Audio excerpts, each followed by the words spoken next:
Hi there, my name is Mary Hildinger and I am a systems consultant for DWD Technology Group, and I want to share a little tip with you today about how we can refund a customer's credit that they have on their account.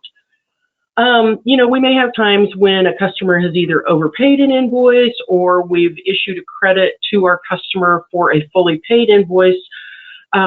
Sometimes the customer is okay with leaving that credit open, but sometimes they want that money back. So we want to go ahead and process in our system and be able to remove the credit from our system and then be able to issue payment back to that customer. How do we do that? Well, usually we have a couple of different things that we need to do. First of all, we need to null or zero out the open credit. And the second is that we need to issue a form of payment to that customer. So to zero out the open credit, I usually start with that side of it because it makes the most sense. I'm going to go in and I'm going to the accounts receivable module and I'm going to create a $0 cash receipt entry. So under accounts receivable main, cash receipts entry, I will open up that functionality. If my system is set up where I have to create actual batches, I will go ahead and either select an existing batch or create a new batch. If I don't have the batch functionality enabled for my cash receipts process, I will jump right into a deposit.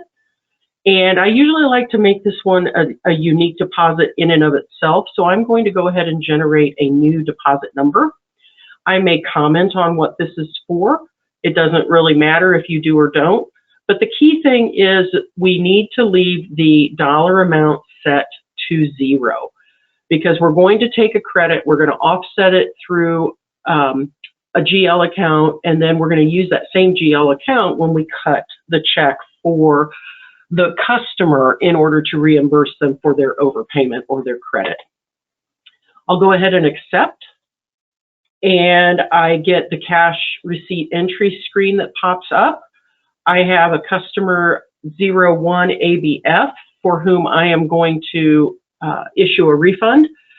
And as far as the check number is concerned, because they are not giving me any cash, this is a $0 cash receipt, I can certainly call this whatever I want. I might use the word refund. And again, I'm going to make note that this needs to be a $0 receipt. I'll go ahead and just go straight to the Lines tab. And if I have multiple credits, I can use the multi-invoice selection. Or if I know I just have one credit for which I'm issuing a refund, I'll go ahead and use the spyglass here. I want to find that particular credit, so I'll go ahead and sort by the invoice balance, and there we have the credit popping right to the top. I can select my credit, and I have a negative 81.48. So I still need to figure out what do I do to balance this. I still have an unbalanced entry.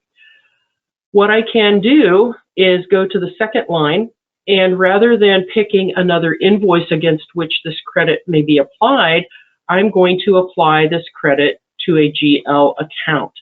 And it doesn't really matter what GL account I use. I just have to remember which one I'm using so that when I create the payment on the other side of this transaction, I pick the same GL account. So in this case, I'm going to just pick a random miscellaneous account. I just have to remember which one it is, and I have to tell my AP people, use this account when you issue this payment. And you'll see that because I have a $0 cash receipt entry, the credit will offset the payment amount, and I will end up with a $0 transaction.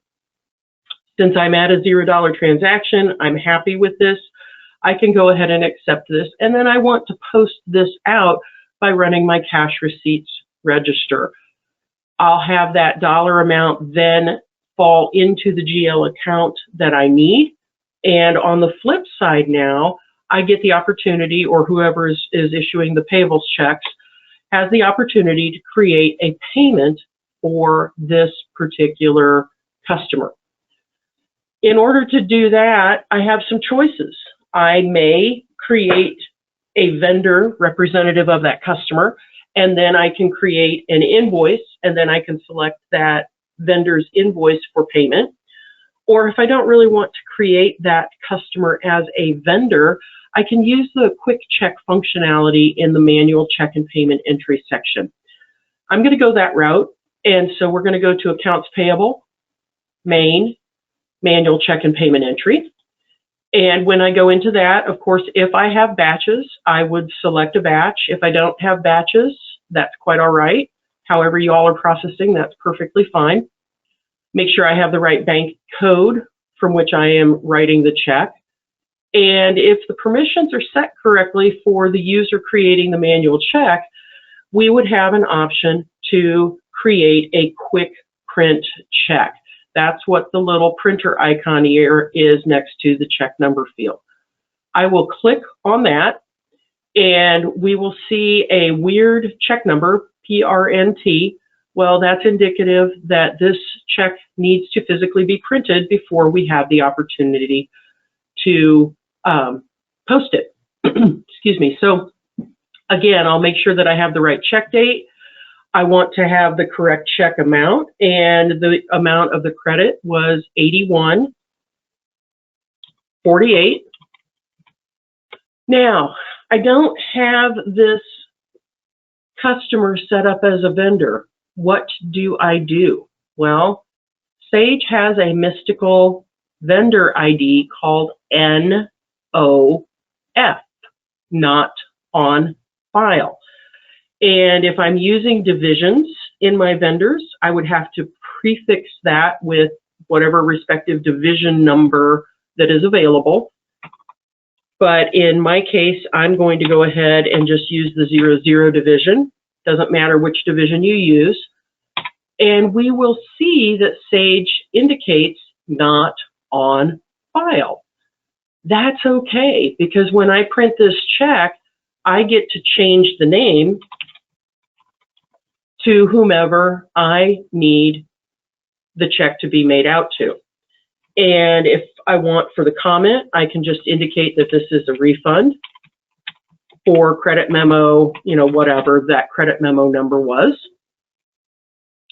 On the Lines tab, here's where I have to remember what GL account got used on the $0 cash receipt. I'm not picking an invoice because not on file vendors don't have invoices. I do need to go straight to the Create GL Distribution button. And when I go to create that, I get another pop-up screen that says, which GL account or accounts do you want to use in this transaction? And my AR person said they used the account number 9600004, the miscellaneous account. And the amount of the check would be $81.48. That's going to zero out all the effect from the cash receipt credit memo offset to the AP check that we're going to write. I now have my dollar amount ready to go. And when I click accept on this manual check and payment quick check function, I get prompted immediately to go ahead and print the check that I want to print. If I've got a specific check form for my AP, of course, I need to make sure that my AP form code is correct. I make sure that the check number is correct. I make sure that the layout is correct. I go ahead and I print the check. And when I have printed that, then I have the ability to post this particular transaction, thereby offsetting the refund to the customer and clearing out the miscellaneous that was entered from the original cash receipt. So this is my recommendation on how we can clear out a customer credit and reimburse that credit to the customer through a payment. If you have any questions, please feel free to contact DWD Technology Group, ask for one of our Sage 100 consultants, and we will be more than happy to provide assistance. Thank you very much for your attention today.